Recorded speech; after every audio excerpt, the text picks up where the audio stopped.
ఒకటి సరిపోద్దా? హాయ్ అండి. చెప్పండి. హాయ్ అండి, దిస్ ఇస్ రాణి. సో చిన్నప్పటి నుంచి మీ సినిమాలు చూస్తూ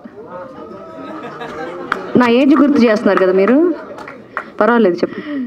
లేదు చెప్పండి. లేదు చిన్నప్పటి నుంచి నిజంగానే మీ సినిమాలు చూస్తూ పెరిగాము. సో మంచి మంచి సినిమాలు చేస్తూ వచ్చారు. బట్ చాలా ఇయర్స్ తర్వాత ఉసిరేలో కనిపించబోతున్నారు. సో ఎలా ఉండబోతుంది మీ క్యారెక్టర్? నా క్యారెక్టర్ ఇప్పుడు రివీల్ చేయొద్దు, ఎందుకంటే the main one of the lead character. ఇది ఎందుకు యాక్సెప్ట్ చేశానంటే ట్రూ ఈవెంట్ అనేది పక్కన పెడితే నా క్యారెక్టర్ నాకు బాగా నచ్చింది.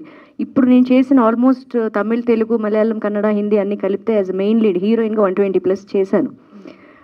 సో ఎందులోనూ ఎందుకంటే తెలుగులో ఎస్పెషల్లీ నేను ఎక్కువ సినిమాలు చేసిన తెలుగులోనే ఆల్ పాజిటివ్, హౌస్ వైఫ్, ఏడవడాలు, హీరోలను కొట్టడాలు ఇవే చేస్తున్నా. But this is the total different mother. ఇది నిజంగానే మదర్ అయిన తర్వాత చేసిన మదర్ క్యారెక్టర్. నాకు ఆ పాపే, అంటే ఇంత కాదులేండి, చిన్న పాప. సో అలా మాకు ఆటోమేటిక్గా మాకు మదర్హుడ్ వచ్చిన తర్వాత మనం కనెక్ట్ అయిపోతాం, అనుకోకుండా కూతురు అన్నట్టే కనెక్ట్ అయిపోతాం కదా. సో ఆ కనెక్ట్ అయ్యి న్యాచురల్గా వచ్చిన యాక్టింగ్ అది. అంటే సీరియస్ అండ్ స్ట్రిక్ట్ మదర్ క్యారెక్టర్లో. అవును అవును, మీకు మీరు చూస్తే అదే కదా తెలుస్తుంది, అలాంటి క్యారెక్టరేనండి. బట్ అన్ఎక్స్పెక్టెడ్ థింగ్స్ జరుగుతుంటాయి, అవి మీరు ఎక్స్పెక్ట్ చేయలేరు, చేయకూడదు. ఇప్పుడు నేను చెప్పకూడదు. ఓకే అండి, డైరెక్టర్ గారు.